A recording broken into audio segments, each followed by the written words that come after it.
Welcome to the Somewhat Frank podcast, hosted by me, Frank Gruber, and joined by my friends and colleagues, Jen Consalvo and John Guidos. This podcast explores the latest trends and advancements in technology and business, including emerging startups and how they shape today while looking forward towards the future. We also enjoy testing new gadgets and products and sharing our findings too, along with our favorite pop culture picks like music, books, and what we're streaming. This podcast is produced in collaboration with our company, Established. Ready to dive in? Time to be somewhat frank. Welcome back to Somewhat Frank Podcast. I'm Frank Gruber, your host. Today we've got an action-packed episode covering AI disrupting startup culture, as well as the return of Digg. Remember Digg? It's coming back. And the latest wild move in the genetic engineering of, yes, a woolly mammoth. But this time it's a woolly mammoth mouse. So it's got a whole twist there. It'll be interesting. And we've also got a historic private moon landing. So let's dive in. Today I'm joined by Johnny Good Times Guidos and Simon Kahan. Welcome both, John and Simon. We're going to kick it off and just say, John, what have you been up to lately? What's the latest? Hey everybody, I'm just getting ready for that time of year, March Madness. I'm a big Purdue fan, and they're doing well. They kind of have ups and downs, right? But they're going to go into March Madness firing on all cylinders, so I'm excited about that. Kind of getting over the flu a little bit. I know that's been going around. I know you've been laid up as well, Frank, but I feel like they've even canceled schools here in Indiana, so it's been pretty rough. And we got a little bit of the bug over here, so it seems to be coming to an end, which is good. Yeah, definitely. And Simon, what about you? Yeah, so similar to John, I'm also looking forward to March Madness. I'm getting ready and prepared to press the auto select button and inevitably win because I don't know anything about upsets. I somehow won. I would like to point out I won established March Madness little game we had last year, and I got a little trophy. So just I see wanted the to trophy. say that. Where's that trophy? You got the trophy? You got me a little cute little basketball guy. And I've also purchased Blundstone boots for the first time, so I feel relatively fashionable, like an Australian hiker. So I'm feeling good. And I saw that trophy, John, and that I didn't know you had one. That makes it feel a little less special. But I have two of them. Nice. Engraved trophies. Those are priceless. I think mine's made out of real gold, though, John. Looks like an M&M. I know it does. Oh, it's hilarious. That's awesome. You guys are killing it at the March Madness, and those boots are awesome. Definitely see a lot of those around our area, so definitely good stuff there. I like John mentioned, I've been kind of under the weather as well. Didn't know it for a week or so, but I had like walking pneumonia, and then it kind of knocked me out another week, and then took me another week. So I had about most of February was like erased by walking pneumonia, which I guess is going around like crazy, and people don't even know it because they can't even tell you have it unless you take an X-ray. So you can't hear it in your chest.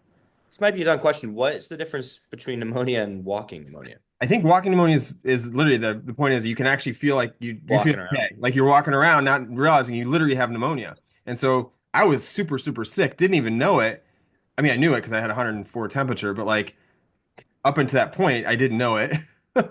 It knocked me down, and I was like, "What's going on?" And then you go in, and there's they hear listen to your chest, and nothing's wrong. But at night, I would feel like I was like gonna like have a lung collapse or something. It was Oh, bad. man.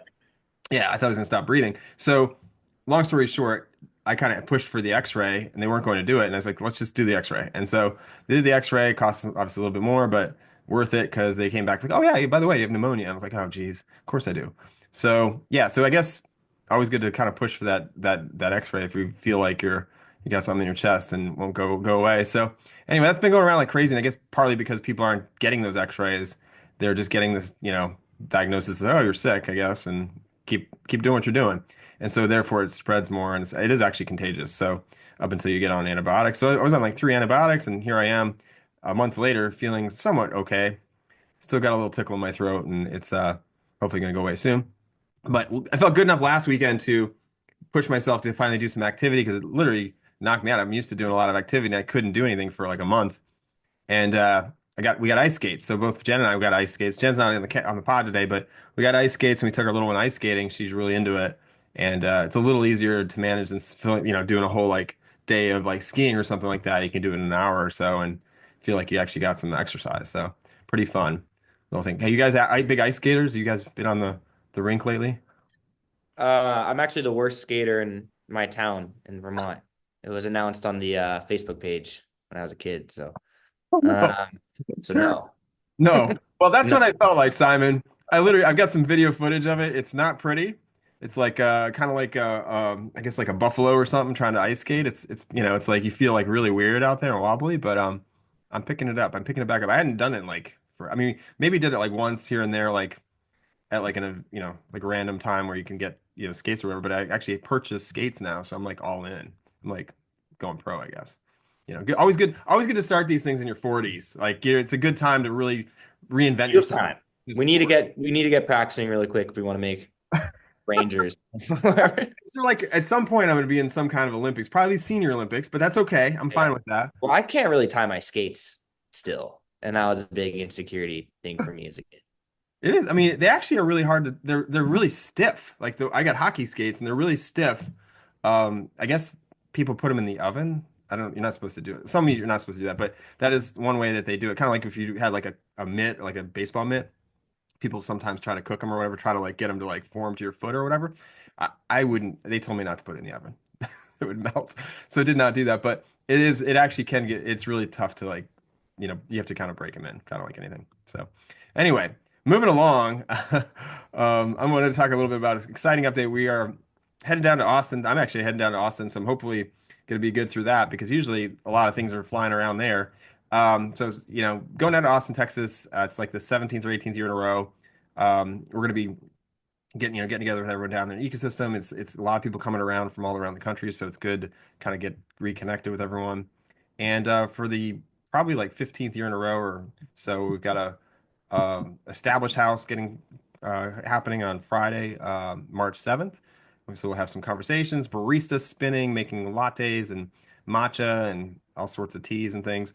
And a lot of people coming together. So excited for that. That'll be on March 7th. There's a link in the show notes. You sign up if you're down there in Austin. We'd love to see you. It's at est.us/house 25. Again, it's est.us/house 25. And you can register and join us. It should be a lot of fun and love to see you. So that's coming up. All right. So with that, let's dive in. We've got a bunch of news today, things that we're covering.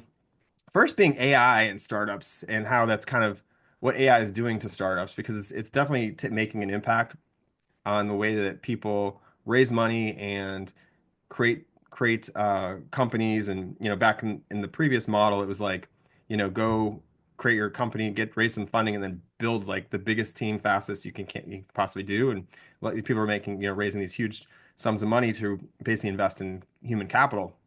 With AI, they're taking a more I guess lean approach to that, or and really keeping those teams tight as far as numbers go, and really focusing on revenue, hitting $100 million in revenue with a team under 50, like that kind of thing. So it's like a different model, and it's really interesting, and it's also changing the way you know they're taking money, as far as from investors and whatnot. So wanted to get your take on it, Johnny. I know you've been in the space building startups too and doing things with language learning models in the past, and curious on your take on it as this approaches. And obviously we invest in companies, so it's a unique, um, different approach and from what we're used to, I guess you could say. Right. Well, I think there's been a huge trend. Every company I've seen come across our desk in the past year, let's say, has incorporated AI to some extent, and it's just kind of industry standard these days. I mean, you need to be involving AI to build efficiencies if possible.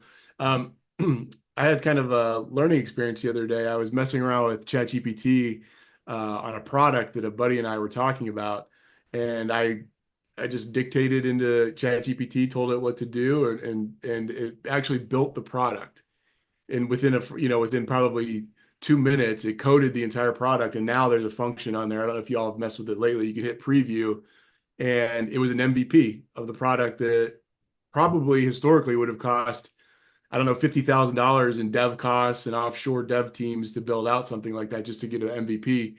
And here I was able to do it. Now, mind you, it was very bare bones, and there wasn't a lot of AI, or I'm sorry, UI UX built into it. So it was it wasn't very pretty, let's call it, but still build a product within a couple minutes. So it's you can see how that directly would influence how they're raising money these days. Because you need a big sales team, right? You need other things. You need to get down on your customer acquisition cost, but maybe you don't need as much funding for the development side of things. So definitely impacting there.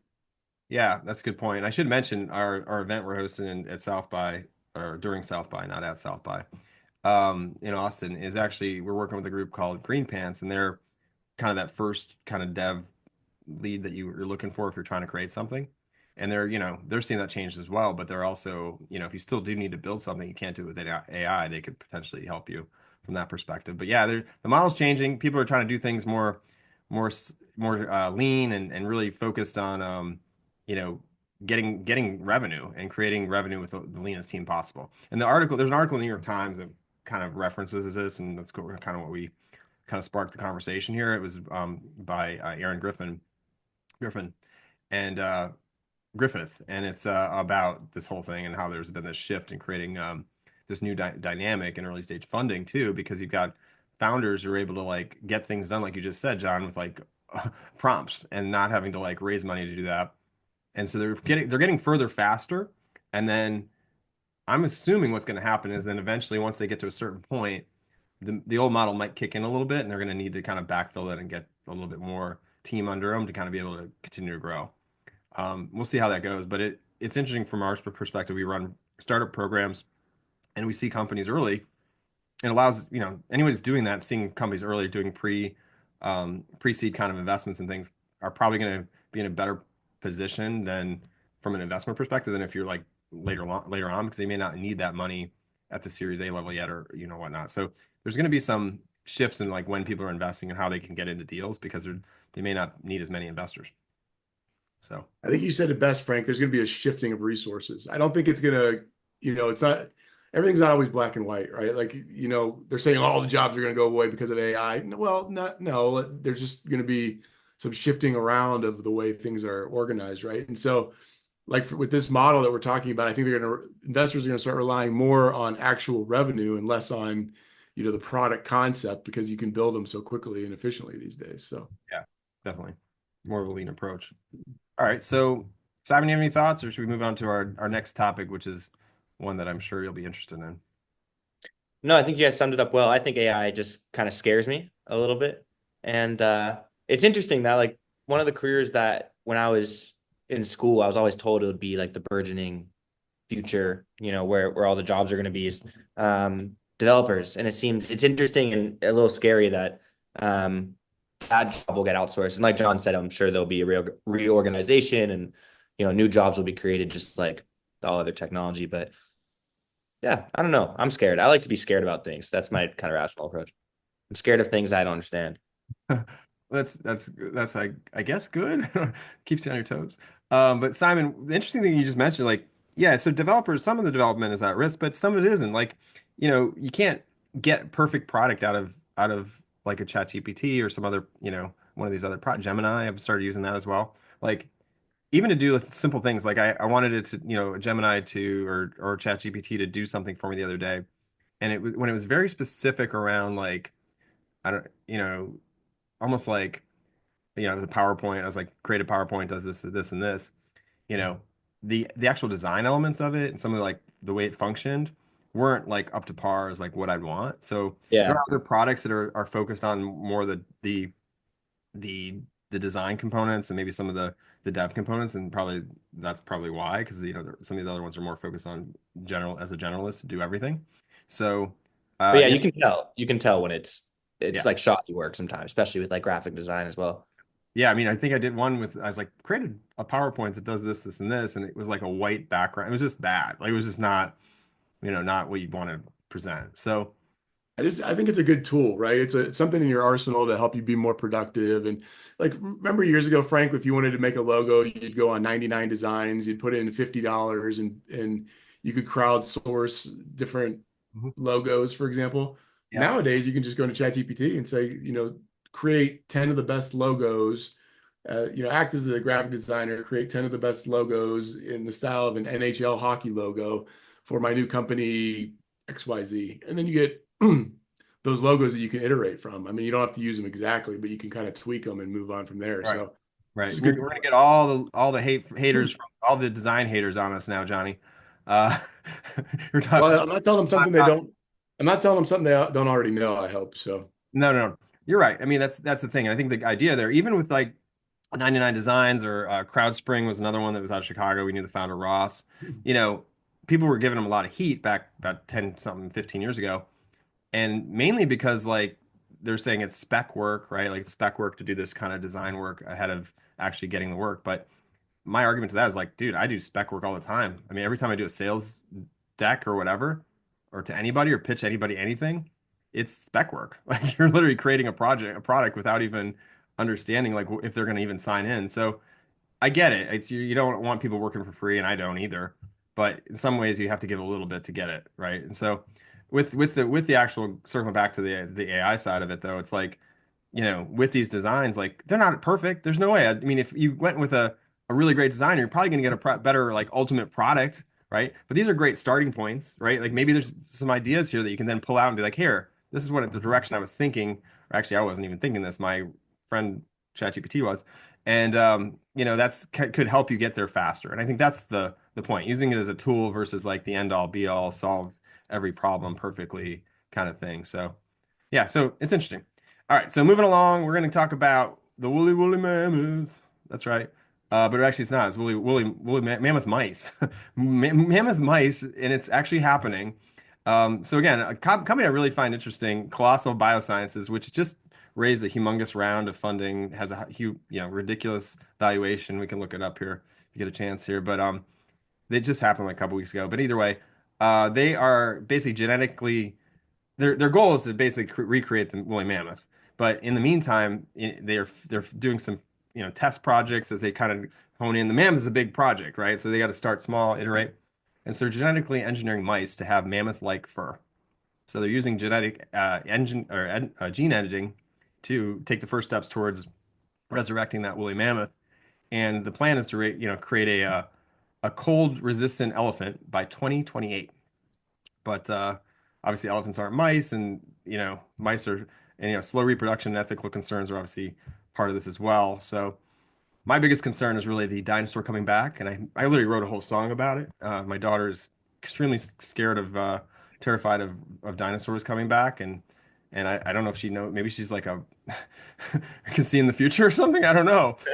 She's never That'd be saw such a plot twist if just that's our new issue as a society, dinosaurs. Right. Right. It could be, right? All of a sudden, this is our biggest concern.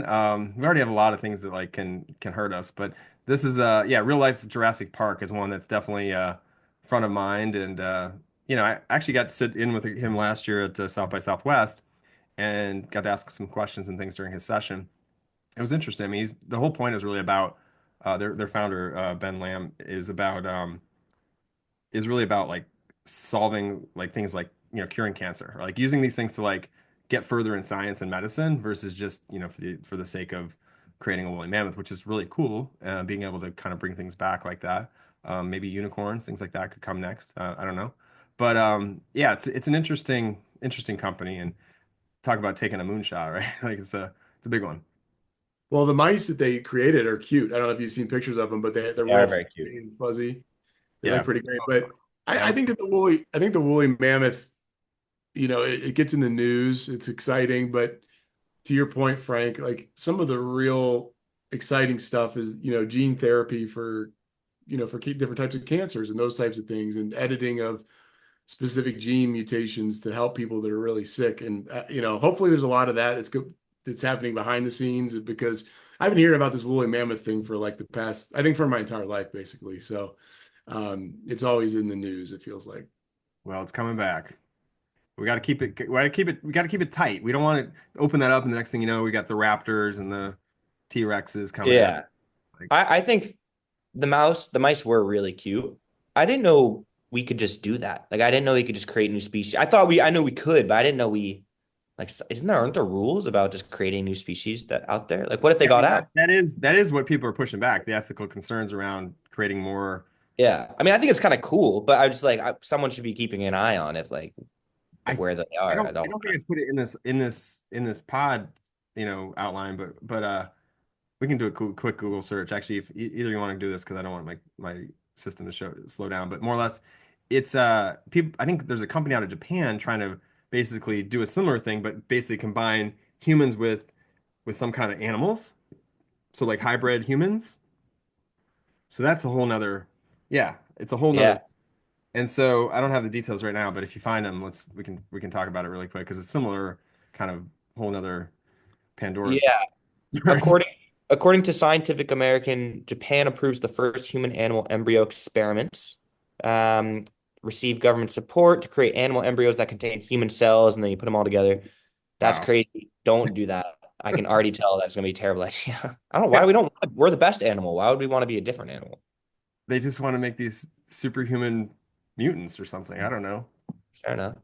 Super Crazy. soldiers. There's been, rumors of the Germany doing this back during World War One and World War Two and that sort of thing. So we could go talk about this forever, right? Yeah, let's It's drop a this in cool. the show notes though too. That link, Simon, we'll share it and put it in here as another item that we discussed here today. So that yeah, that's a whole nother one. I don't know if they're how successful they've been, but it's gonna cause some concerns for sure and complications. Just I mean, like Well, what would you guys cross? Like a buffalo and a human, or like a something that flew would be cool. Like Yeah, you want boy, I don't know. Yeah, an eagle would be kind of cool. It would be cool to have wings, I think. yeah, that'd be great. well, Uh, I hope that the good far outweighs the risk, and that we can, because I do think that there's real life applicable things that can be done to save people's lives, for example, or make, people's life experience better with some of these technologies. And look, this isn't the first time we've heard about this, right? You were talking about we were having the same conversation about stem cells 20 years ago yeah. and the regulations around that. But, there's far better upside to doing some of those things, if done responsibly, of course. I mean, we shouldn't be mixing chimpanzees and humans or anything like that. So that's kind of scary stuff. Right. But like, if you were to mix like an eagle with a human and you got wings out of it. Those are your words, not mine, Frank. So Just kidding. It does open up some doors. Does that all of a sudden mean like you also lay eggs now? Like what's what other do I have talons? Like how does it, Yeah.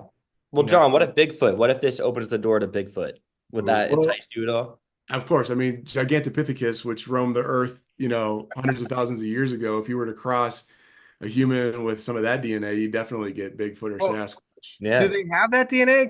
Could this colossal bioscience bring that back if it's I not? know, I know that they have fossilized bones from Gigantopithecus, but I don't believe that they actually have DNA. So that I have to circle back to that, but that would be interesting. But it's also scary too, right? Because you could change these things and then bring something into the world or to life that really has a hard time surviving and is just a pile of body parts that's in pain nonstop. That's not a good And thing. Uh, and actually, that's a good point because Frank, in the article mentioning the mice, they mentioned that there are normal ethical concerns, but especially around elephants because they're so intelligent and have such emotional intelligence that any testing done on an elephant would be kind of more severe in terms of like emotional and psychological impact on the animal. So, not to put too fine a point on the whole mammoth thing.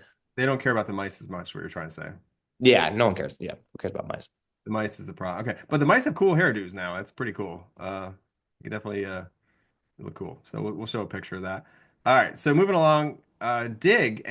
Digg was a site that came up in the Web 2.0 era, 2008, 9, that time frame, and was a huge website. It was actually invented the thumbs up that ended up putting on Facebook. I don't know if they invented it, but they made it really popular. And so therefore the like button more or less turned it, Facebook ended up adopting something similar and obviously did really well with it. But yeah, Dig was created by Kevin Rose. He's bringing it back. He's bringing it back from the dead. He's teamed up with I guess some other folks to help bring it back and revitalize it. The new Dig aims to focus on community driven content, but it's really taken a page out of Alexis Ohanian's book with Reddit, which Reddit was acquired and then basically uh, a lot of us use Reddit now just to find information, so it's turned into a real resource. I don't know if you guys remember Quora was another one that was like is out there with it was doing kind of Q&As.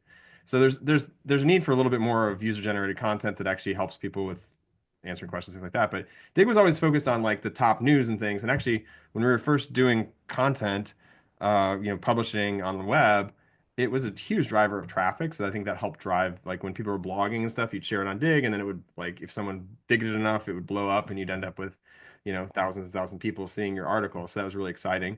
And it definitely drove the growth of sites like tech.co and Tech Cocktail and all the stuff we were doing there. And then but prior to that, even TechCrunch and some of these other bigger blogs that are still out there today. So everyone was using it. Eventually, it turned down some offers to get acquired, and eventually did get acquired, but it ended up just they ended up sunsetting it eventually. So it's coming back, trying to carve out a space for world domination, in there with similar reign of a Reddit or some of these other sites. You guys big Dig users? Do you remember Dig Nation? Any of that stuff? I think I used it a little bit though, a little bit back in the day. I mean, I'm interested to see how they're going to use AI to, because their claims are that AI is going to make it better. I'm interested to see how they would do that. Did I see he's teaming up with Alexis Ohanian? Is that right? Yeah, Yeah. Okay. Cool. Yeah. So that's an interesting combo, and they both know, user generated content and community driven stuff pretty well. So it'll be interesting to see what comes out of it. Um, I mean, a lot of the news these days, when you go to like a Google or whatever, although they did just change. I don't know if you saw this. They pulled Gemini. They're pulling Gemini out as its own app. Did you guys notice this? Google? If no. you go to Google search, yeah, I saw an update, and it was like, hey, we're making Gemini its own app. So I downloaded the app and I started using it as, another ChatGPT, and it's free, so it's been interesting. I've been trying to test the two of them against each other, and um I mean it's very similar. So yeah, so anyway, so Gemini and some of the, is kind of they present Gemini results in search. So if you do a search, they have AI driven results. So, this is now just like AI driven news feeds, which is kind of what I would assume is being done anyway on a lot of these, like on Facebook and some of these other places. We've seen a huge shift lately, both with like Meta, for example, and on X. There's this idea of, who is the purveyor of truth Mhm. these days with so many different thoughts and opinions out there, specifically online, right? How do you understand what is a factual, what's truth? And it's really they've kind of gone with a crowdsourcing model, which I really like. And if you think about it, and we can talk about this again because this is like psychoanalytical stuff. I mean, the judicial system started. You have 12 angry men or 12 angry people, right? That create a jury and they decide on the truth. So we've actually just kind of gone back to a somewhat antiquated model for finding the truth. And I think that's part of what Dig is, that being a, consolidator of news feeds, right? And Mhm. what's truth and what isn't. And Reddit to me is just one big community notes platform for the most part.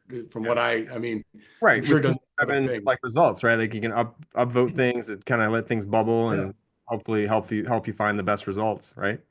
Right. I mean, all three of us can disagree on something, but if we put in a vote and it's 2-1, that's more truthful than others. You got to find that right balance, right? I mean, I'm not just saying three people involved, but like, Mhm. what could be considered a quorum of people that can make the decision about what's more truthful and less truthful, and allow people to make their own decisions. So it's interesting stuff.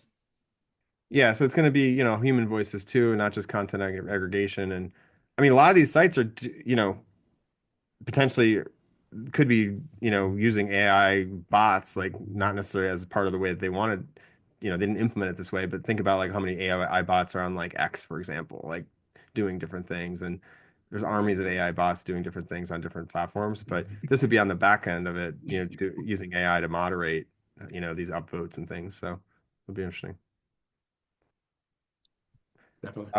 So maybe we'll have a new place to find interesting content that bubbles up with the help of robots.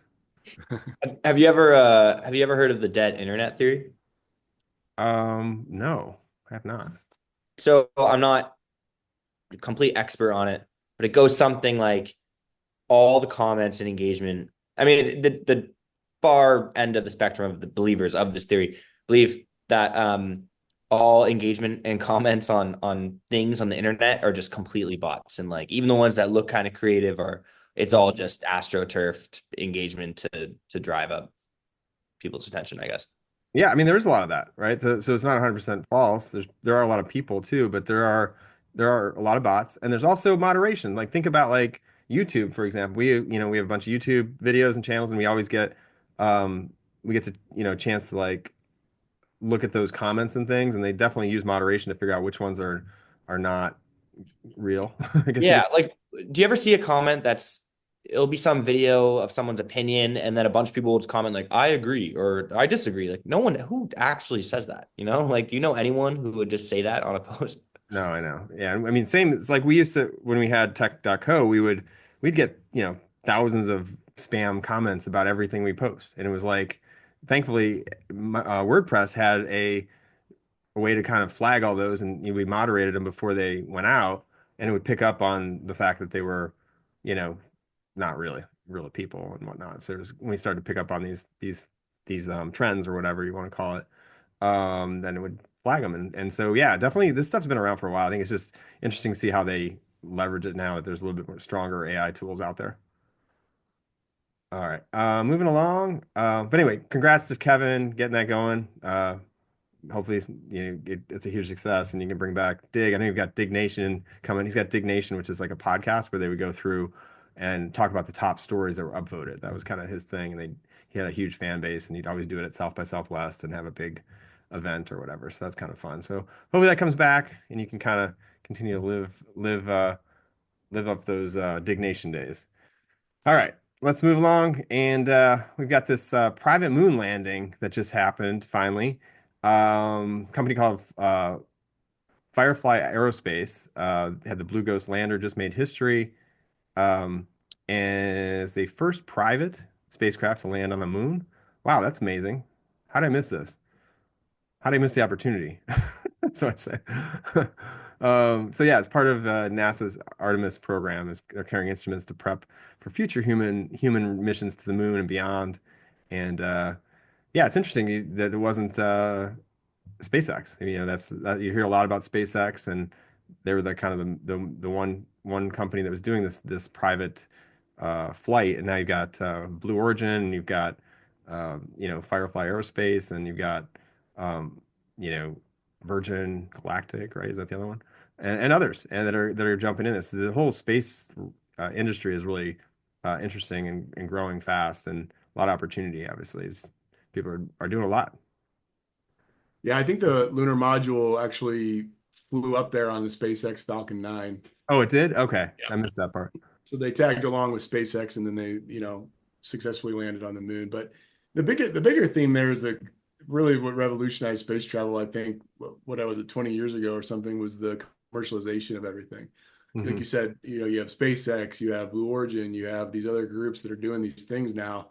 I mean, in theory, the three of us could start a rocket company and start launching satellites. I mean, there's a lot of hurdles and regulations we'd have to go through to do that, but that's pretty wild to think about that, right? Because back in the day, it was just, government entities which really slowed things down. Now there's been this huge spike in innovation, specifically in the space vertical. Yeah, no, it is interesting. It's everything's been compartmentalized too. So like you've got the rocket launchers, right, that are doing certain things and that are carrying, things, and you've got the satellite companies, and you've got the vision companies that are doing set vision up in space, and you've got I mean, there's just so many the data analytics kind of stuff that's got to deal with all this data. So it's been compartmentalized. So like you said, John, if you wanted to like take off a little piece of like any of those areas and leverage any of those pieces, you could partner with, a SpaceX or a Blue Origin or somebody to get your whatever it is you're trying to do up into space.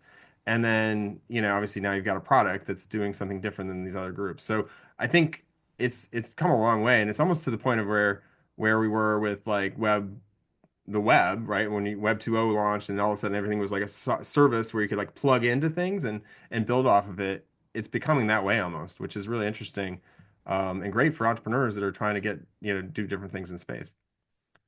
Yeah, I'd like to see the revenue breakdown for SpaceX, for example, because I know that their market cap, their valuations almost $1 trillion at this point, if not, right?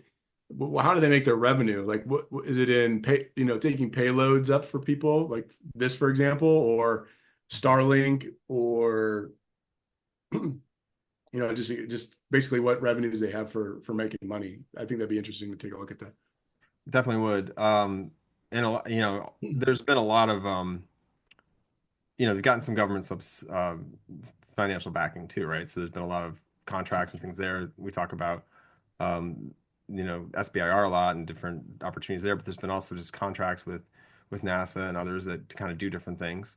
So that's part of it. I think it's one sliver, and then you've got the sliver of like maybe there's other groups that are paying for different components to get up there, and then you've probably got like you said, Starlink might be leveraging it too, right? They're kind of one and the same, but they've got a couple different ways that they generate revenue. I think that's a bigger question for a lot of other companies. Like, how do you don't want to be just a one trick pony reliant on like government, support or something like that. But there's more than just one government too, right? You could work with a number of different governments to do different things, and so that's potentially an opportunity. But then there's also private companies too that are going to want to leverage your services to do something. So a lot of different ways to make money up there. Now it's just a matter of figuring out what you want to do and do it. All right, so let's see what else we got today. We're testing and watching. We've got a couple things we're going to wrap here in a little bit. Testing. I've been meaning to talk about this actually. Have you guys ever done a self-driving car, like a Waymo? Have you ridden one? Yeah, No, it's You no. awesome. did?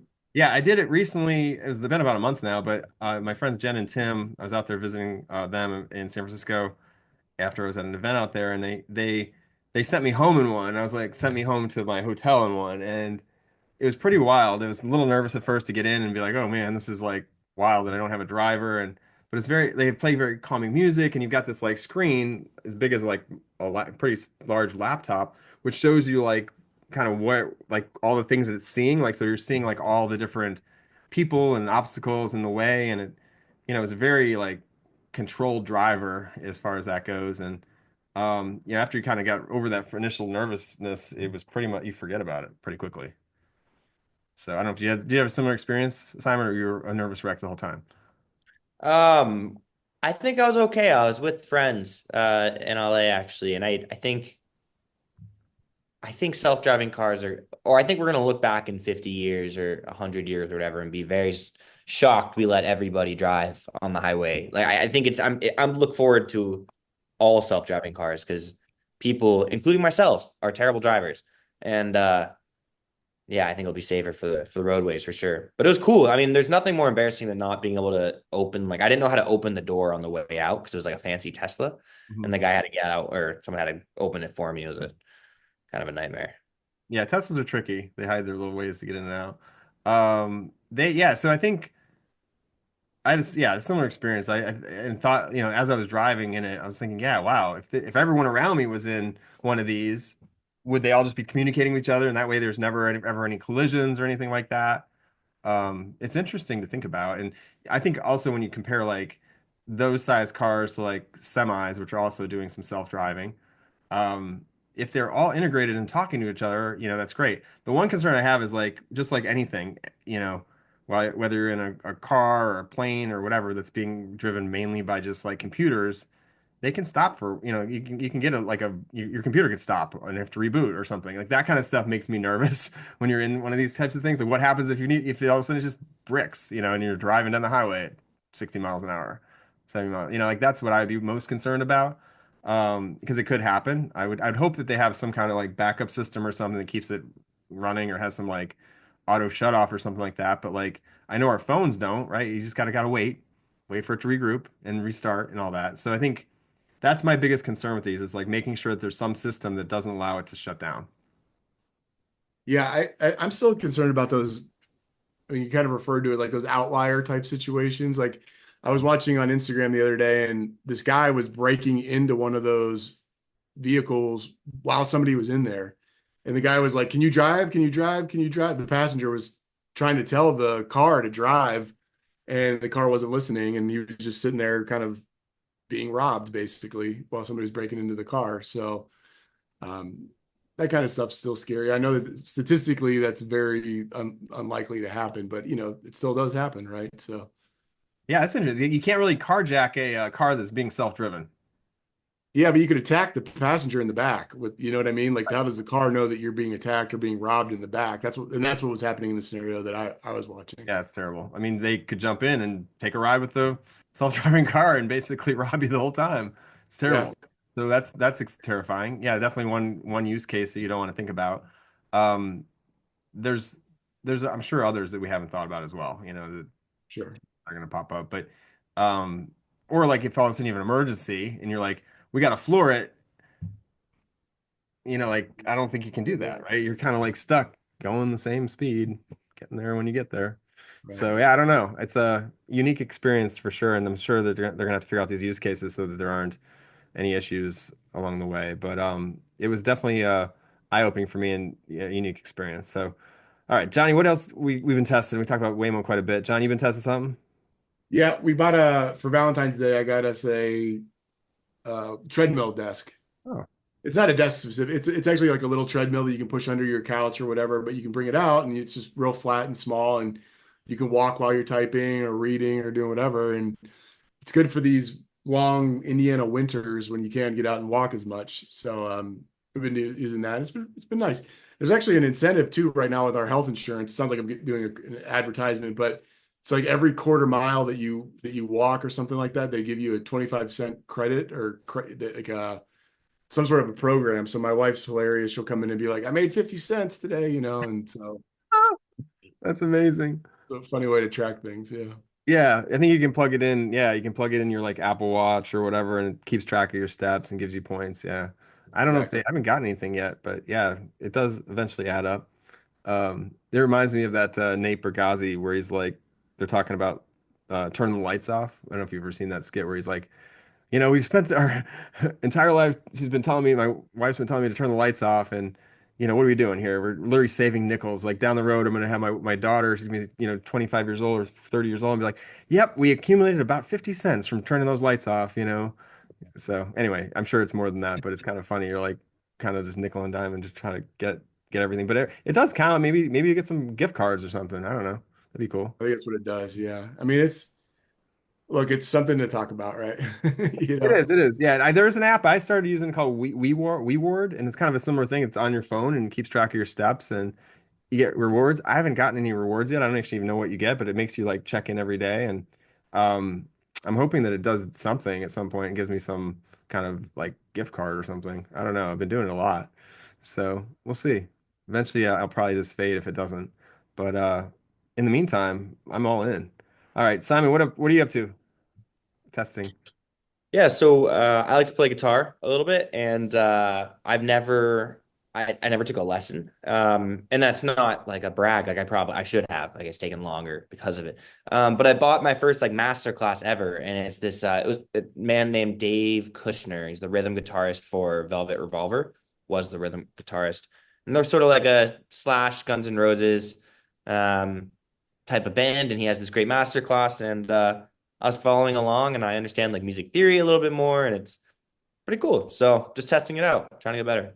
That's really cool. Yeah, I love that. And it's yeah, it is funny. Like similarly, I'd never taken classes until like last year, and I did actually do it with an instructor, but then I'm not doing them anymore, and I started using like an app to kind of look at like these videos, and there's just so much you can learn from like a 7-minute video about music theory that I just didn't know. Like it's like, oh, this makes more sense now. So yeah, definitely get what you're saying.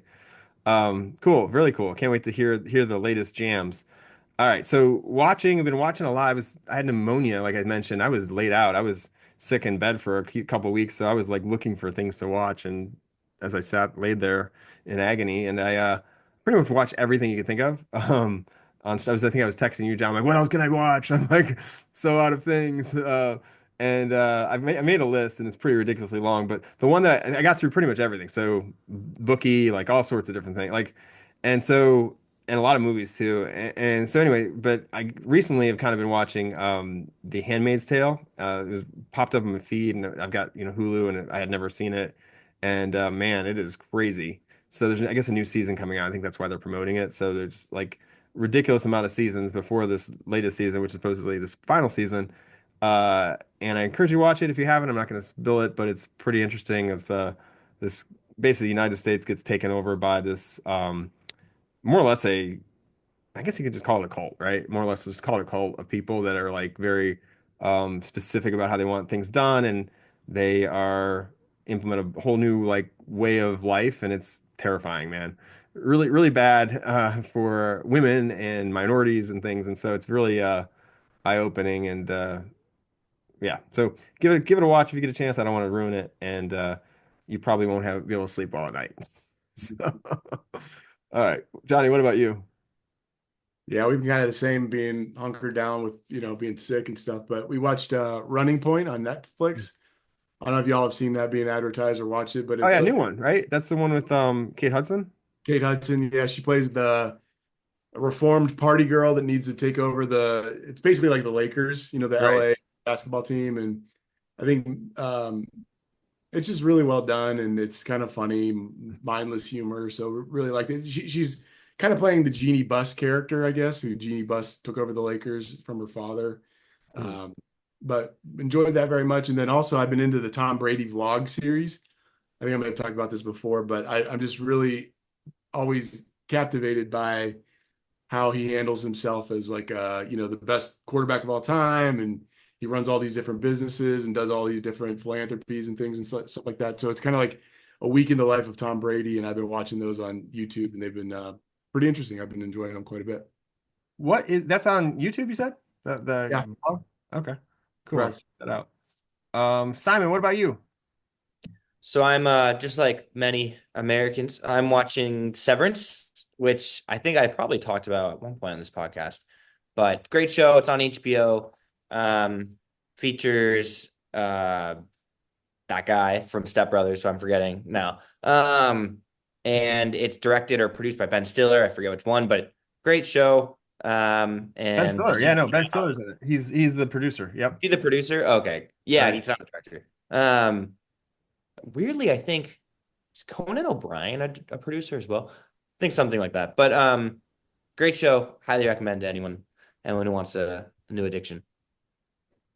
Yeah, no, I've definitely been watching that one as well. And I think I mentioned like it's I couldn't get into it right away, this final season, and now it's like picking up, and I feel like I'm definitely into what's going on and how, it's got a lot of twists and turns. But the Yeah. first one or two of the series of the season, I was like, I don't understand anymore what's happening. Yeah, yeah. And this isn't a spoiler because it's purely just conjecture Mhm. or essentially just guessing. But I heard Devin, which is Mark's sister, right? You're caught Mhm. up, right? Right. Yeah. Hmm. Mark's sister. Apparently, people are theorizing she's in on the whole thing, Oh, and we don't know yet, so it's not a spoiler at the time this has been recorded. But yeah. yeah. Who So knows? look Maybe. out I for it. mean, it could be. There's a lot of people could be in on it. There's a lot of interesting characters in that movie or TV show. Yeah, absolutely. Um, it's a little eerie too, though. Like, isn't it like the whole thing is like just constantly eerie? I'm like a little Yeah, like, there's something just like a little uncomfortable about all of it. yeah, definitely. All right. With that, anything else I forgot about, guys? I think that was it, right? With that, final thoughts. Yeah, obviously AI is reshaping how startups are built. We talked about that, and we talked about bringing back the woolly mammoth and Digg and all sorts of things. What should we leave everyone on a high note? What are you guys looking forward to as we go into it's almost spring. We've literally got like a couple weeks. Its days are just getting longer. It's looking good out there. The World Cup is almost only 1 year away. So Nice. everyone. Oh, and Palindrome Day is on May 25th. So um, you know, just celebrate appropriately. Start looking forward to that. I'm looking forward to Yep. spring baseball is come back and they're going to start soon. I think they start playing opening day for my Cubbies is actually in Japan this year. They're doing like a Japan series in like literally 2 weeks, the 18th I think, 17th, 18th, 19th, something like that, and of March, and they do like 3 game series against LA Dodgers, and then they go in for like another couple weeks, and then they start again in April. So baseball is almost here, and I'm pretty excited. And Cubbies looking pretty good. I think they only have like one or two losses this spring, which is kind of ridiculous. So I know it doesn't mean anything, but it does. It does mean something. Things are looking good. All right, Johnny, what about you? I'm just gonna circle back. I'm looking forward to March Madness. Boiler up. Let's go Boilers, and Yep. I hope they do well there. Yeah, I definitely, also hope the definitely. Cubbies. I also hope the Cubbies do well. I always joke about this. the best way to guarantee that it's going to snow is on opening day of Cubby baseball in Chicago. That So is whatever day that absolutely is, right. Absolutely right. It's the coldest it'll day be ever that they've ever had ever in Chicago on that first opening day at Wrigley Field. And you're sitting on plastic seats that are, made of ice basically, for hours. It's good times. Love it. All right. Thanks everybody for listening. Somewhat Frank. I'm heading down to Austin. It's gonna be doing a report from back there when we get back, or maybe even from down there. I'm not sure yet, but lots to talk about, I'm sure. Looking forward to that. And everyone have a great time week. And if you're down in Austin, come say hi. March 7th. All right. Thanks, everyone. Have a great day. Thanks for listening to the Somewhat Frank podcast. If you haven't already done so, please subscribe and leave us a review. We love the feedback and are grateful to have you as a listener. Have a great day.